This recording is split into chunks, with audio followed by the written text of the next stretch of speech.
Our blood is always playing this balancing act on blood coagulation. Whenever the scale tips towards hypercoagulability, that can be a serious situation because that leads towards a thrombus or clot that could lead to a heart attack, a stroke, a pulmonary embolism, mesenteric ischemia, deep vein thrombosis, the list goes on and on. So we want to make sure that we monitor this if there's any kind of deficiency in these antithrombotic proteins.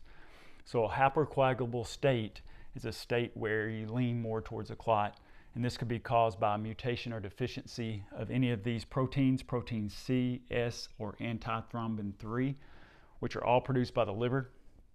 If for some reason you have a mutation that prevents these proteins from doing their job, then that puts you in a hypercoagulable state. So what protein C and S does, first protein S gets activated, then it activates protein C, and then protein C goes down to some of our blood coagulation factors and inactivates factor 5 and 8. If you inactivate those factors, you're not going to lead to coagulation. So these are why they're antithrombotic proteins.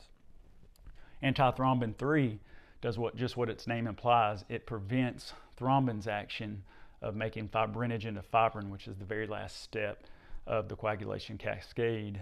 And basically, these are all made by the liver, and they need vitamin K to synthesize. So if for some reason you have a vitamin K deficiency, or you're taking warfarin, which inactivates that vitamin K's action, then you have to be privy to what's going on with these proteins because it's going to affect those proteins. And excess platelets can also lead to a hypercoagulable state. Factor V Leiden, this is where you have a mutation in the factor V Leiden protein. And what happens here is when protein C comes down and tries to inactivate it, it can't. And so that keeps factor V on. And factor V is part of our common pathway, and it'll just keep that coagulation cascade going.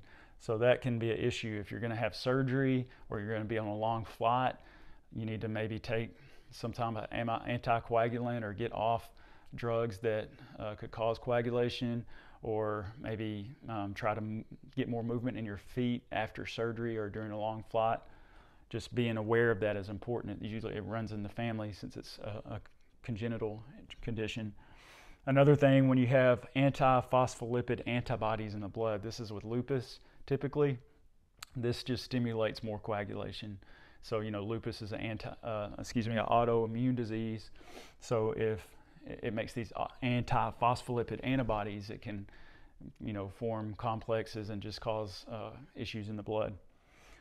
So with coagulation, it's important to think about Virchow's triad, and any of these three arms of this triad can lead to a hypercoagulable state.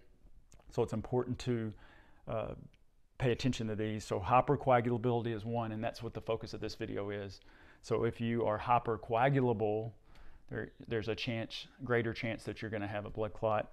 If you have venous stasis, so that would be like a long flight or after some kind of lower extremity immobilization after a surgery, things like that, where you're not getting a lot of movement in your venous system, then that blood just kind of sitting there in stasis can lead to a clot.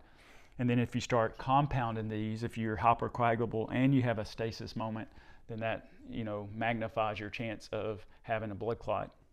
And if you have a deep vein thrombosis, then it can break off and go to the lungs, cause a pulmonary embolism, and then that could be a life-threatening situation. Another one is endothelial injury, and this is just really important. They call hypertension the silent killer. That's because when you have that extra pressure in there busting against those endothelial cells that line our blood vessel, it can cause injury. If you have persistent hyperglycemia, that glucose will bind to proteins and cause damage to the lining of our epithelium. And so that can lead to some intrinsic type clotting that is stimulated by this endothelial injury. Because if the endothelial cells are healthy, they're producing prostacyclin and nitric oxide, things that just cause all these sticky platelets and everything just to slide on by. But if they're injured, sometimes that underlying basement membrane that contains collagen and von Willebrand factor, they can kind of surface up and cause the beginning stages of a clot.